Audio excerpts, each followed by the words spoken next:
આજે આપણે દ્રશ્યો જોઈ રહ્યા છે એ આમ આદમી પાર્ટી માટે જે દિલ્હી અને પંજાબથી જે ફંડ આવતું હતું કરોડો રૂપિયાનું, એ ફંડ જે લાવનારાઓ, જે એજન્સીથી મિડલમેન કે જે કંઈ હતા, એ આ રીતે પૈસા લાવવામાં, જો ટેબલ ઉપર આપણે જોઈ શકીએ કે કેટલા મોટા પૈસામાં ફંડ આવેલું છે.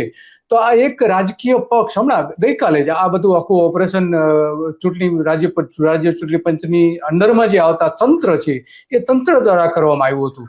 તો આ આટલા વ્યાપક પ્રમાણમાં જો એક નાનો પક્ષ જે કહી શકાય કે બહુ એક રાષ્ટ્રીય કક્ષા એટલે બહુ મોટો પક્ષ ના કહેવાય, તો એના દ્વારા આ કરોડો રૂપિયાના હેરાફેરી થતી પકડાતી હોય, તો જે ખરેખર રાષ્ટ્રીય પક્ષો જે છે એ રાષ્ટ્રીય પક્ષો સ્વાભાવિક છે કે આના કરતા તો વધારે ફંડ ઉપયોગ કરતા હોય છે અને આ રીતે હેરાફેરી પણ કરતા હોય છે. બહારના રાજ્યોથી લઈને બહારના સેન્ટરોમાંથી પૈસા મંગાવતા હોય છે. ગુજરાતમાં પણ એની હેરાફેરી થતી હોય તો સ્વાભાવિક છે કે આ થતું હોય છે.